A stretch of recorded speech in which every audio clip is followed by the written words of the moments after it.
After years of meticulous building and 3 straight soul-crushing second place finishes, the 25-26 season isn't just another season for us. It's Judgment Day. This is a year. The process faces its final exam. This is where nearly £500 million of investment and the unwavering faith in Mikel Arteta's vision have to finally deliver the ultimate prize. The question is no longer about progress. It's about glory or total failure.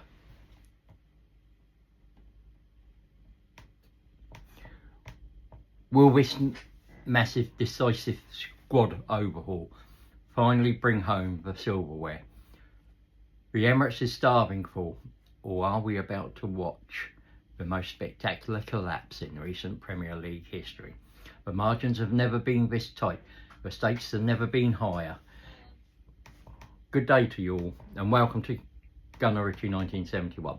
I am Richard, or Statman Rich. Before we get into this video proper, can I ask that you drop a like on the video, and if you like the content, subscribe to the channel, as it helps the channel out. So without further ado, let's get into the video proper to really get the tension calling around North London. You have to understand the pain. 3 years in a row we have been the bridesmaids of the Premier League. We've played breathtaking football at times, we've led the pack, and we've looked like champions, only to stumble right before the finish line.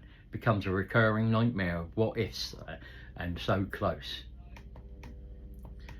And this isn't just a string of bad luck, is it? It's a story that has defined the whole era of the club. Mikel Arteta, the prodigal son turned manager, has been praised for bringing the club's identity back. He's talked about the long-term project, about taking the club to the next level. And to be fair, the ownership has backed him up, extending his contract and opening the checkbook. But patience, especially in football, eventually runs out. The fan base is united behind the manager, but they're also scarred. They've seen Liverpool under Arne Slot lift the title. They've seen Manchester City remain a relentless trophy-hoarding machine. And now, after another summer of splashing the cash, the expectation isn't just to challenge anymore, it is to win. Anything less feels like a step backward. It feels like proving the critics right. The ones who say Arsenal just don't have that final ruthless ingredient that makes a champion. This season is the culmination of everything. Every signing, every tactical trick, every gut-wrenching point from the last 3 years has led to this moment. The pressure is on. So what makes this year different? Why should anyone believe this will be the season? Dreams are finally realised. The argument for glory is built on 3 pillars: a ruthless transfer strategy, tactical evolution, and a core of players who are right in their prime. First, the overhaul. This summer the club has been absolutely ruthless.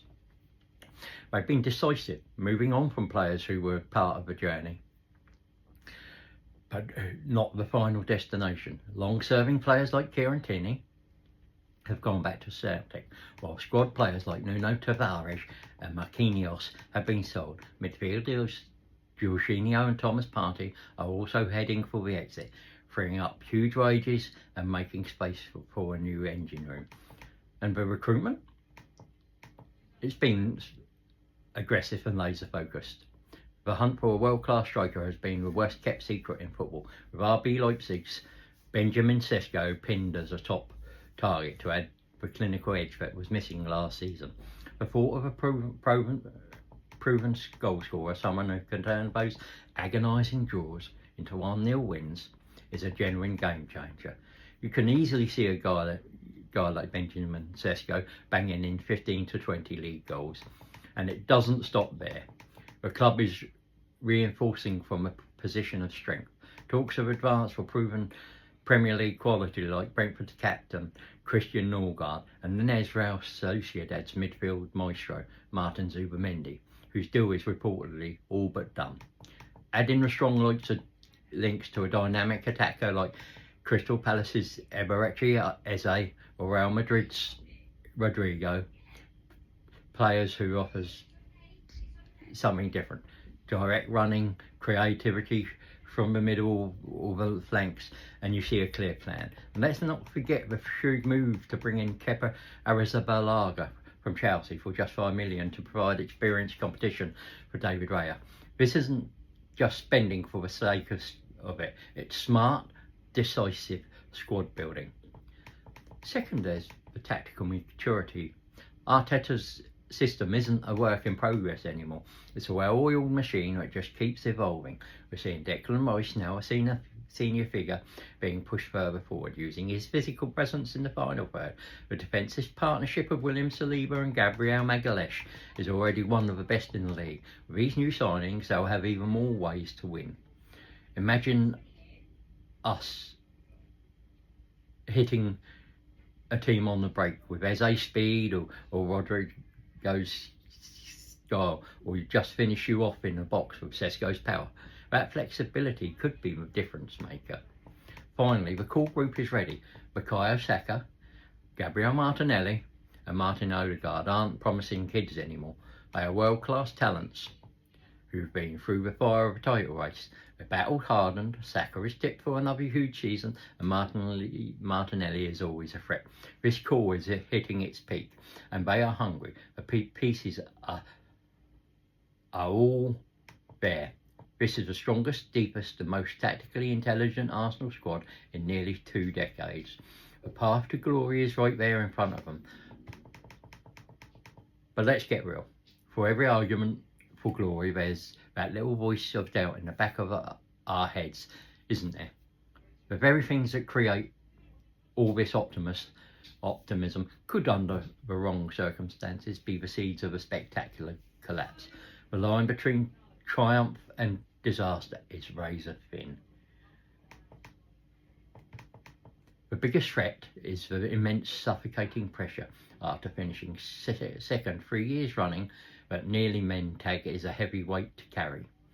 The supercomputer has already predicted a third place finish for the Gunners, and another simulation has them finishing second again.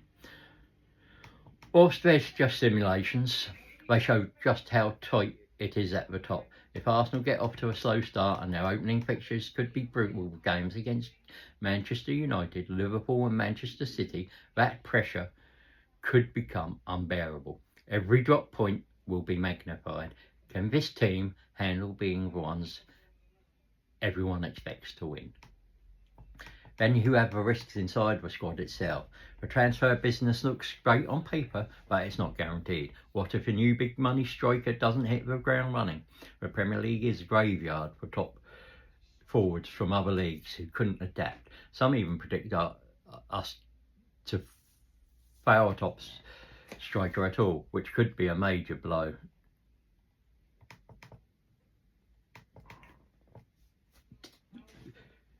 And is the squad really deep enough? The academy has produced talents like Miles Lewis-Skelly, who might see some minutes, but relying on kids in the brutal title race is massive gamble. An injury to a truly essential player like William Saliba or Bukayo Saka could derail the entire season again. There's just no like-for-like replacement for them. The team's resilience on a few key players means their margin for error is dangerously small. Finally, there are the what-ifs. What if the new signings disrupt the dressing room chemistry Arteta has so carefully built? What if Liverpool, City or someone else has strengthened even better? The competition isn't just standing around waiting for Arsenal to win. The 25-26 season is a tightrope walk. The money has been spent, the squad is built, and the expectations are through the roof. If they succeed, it will be the glorious end to a masterful project. But if they stumble, if the pressure gets to them, and those old cracks reappear, the collapse could be just as dramatic as the rise. So what's it going to be? Silverware or a spectacular collapse?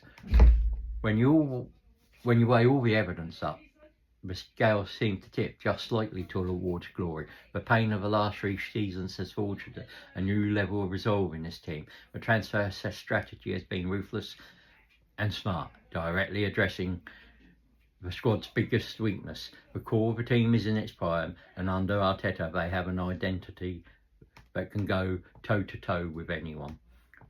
The risks are real. The pressure is off the charts, and the league is a monster. An injury crisis or a collapse in confidence could see it all fall apart, but the foundations just feel stronger and more robust than at any point in the last 20 years. The squad is deeper, more experienced and hungrier than ever before. It won't be easy. It'll probably go down to the final weeks, maybe even the final day. But this feels like the year the cycle finally breaks. This feels like the year Arsenal finally get over the line. But hey, that's just my take. The beauty of football is that it's completely unpredictable. What do you think? Is this finally Arsenal's year? Or is disaster lurking around just around the corner? Drop your honest prediction in the comments below. Let's get the debate started. Thank you for watching. I'm Statman Rich. This is Gun and Rich in 1971. Please drop comments in the section below. Like, subscribe, like this video, subscribe to the channel and watch my other content.